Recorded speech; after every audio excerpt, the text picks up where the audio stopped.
വിശുദ്ധ കുരിശിന്റെ അടയാളത്താൽ ഞങ്ങളുടെ ശത്രുക്കളിൽ നിന്ന് ഞങ്ങളെ രക്ഷിക്കണമേ.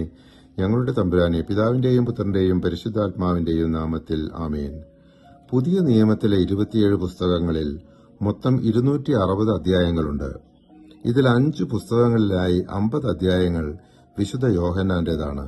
യോഹന്നാന്റെ സുവിശേഷവും 3 കാതോലിക്ക ലേഖനങ്ങളായ 1 യോഹന്നാൻ, 2 യോഹന്നാൻ, 3 യോഹന്നാൻ എന്നിവയും വിശുദ്ധ ഗ്രന്ഥം അവസാന പുസ്തകമായ യോഹന്നാനുണ്ടായ വെളിപ്പാട് എന്നീ ഗ്രന്ഥങ്ങളാണ് വിശുദ്ധ യോഹന്നാന്റേത്. എന്നാൽ വിശുദ്ധ ലൂക്കായുടെ സുവിശേഷവും അപ്പസ്തോല പ്രവർത്തനങ്ങളും കൂടി പുതിയ നിയമത്തിലെ 52 അധ്യായങ്ങൾ രചിച്ചു. വിശുദ്ധ ലൂക്ക ഒരു വൈദ്യനും അപ്പസ്തോലനായ പൌലോസിന്റെ സഹയാത്രികനുമായിരുന്നു. ഇതിലെ ആദ്യ അധ്യായങ്ങളിൽ യേശുവിന്റെ സ്വർഗാരോഹണം, പെന്തക്കോസ്ത ദിനത്തിൽ പരിശുദ്ധാത്മാവിന്റെ വരവ്, പത്രോസിന്റെ പ്രസംഗം, സഭയുടെ വളർച്ച എന്നിവ വിവരിക്കുന്നു.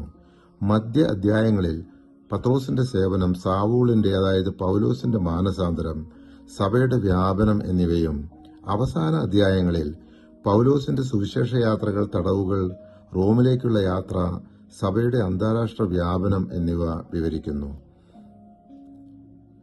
ഈ സുവിശേഷത്തിന്റെ പ്രധാന ഉദ്ദേശ്യം ക്രിസ്തുവിന്റെ സ്വർഗാരോഹണത്തിന് ശേഷം സഭയുടെ ജനനവും പരിശുദ്ധാത്മാവിന്റെ പ്രവർത്തനത്തിലൂടെ സുവിശേഷം ലോകമെങ്ങും വ്യാപരിച്ചതും വിവരിക്കുകയാണ്.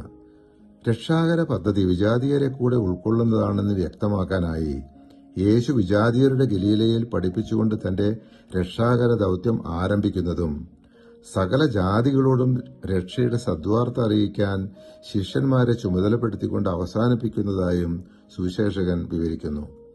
ജെറുസലേമിൽ പരിശുദ്ധാത്മാവിന്റെ വരവോടെയാണ് സഭ രൂപം കൊണ്ടത്. അപ്പസ്തോലന്മാർ, പ്രത്യേകിച്ച് പത്രോസും പൌലോസും, യേശുവിന്റെ സന്ദേശം ജെറുസലേമിൽ നിന്ന് റോമിലേക്ക് വരെ എത്തിച്ചു. വിശ്വാസികളെ ശക്തിപ്പെടുത്തി. അത്ഭുതങ്ങളും അടയാളങ്ങളും വഴിയാണ് സഭയെ വളർത്തിയത്. ക്രിസ്ത്യാനികളെ പീഡിപ്പിച്ചിരുന്ന പൌലോസ് മാനസാന്തരപ്പെട്ട് പ്രധാന സുവിശേഷകനായി മാറി. പരിശുദ്ധാത്മാവെ, തിരുവചനത്തിന്റെ അനന്തശക്തിയാൽ ആത്മാവിന്റെ ബലങ്ങളും ദാനങ്ങളും നൽകി തീക്ഷ്ണതയാൽ ഞങ്ങളെ ജ്വലിപ്പിക്കണമേ. ആമേൻ.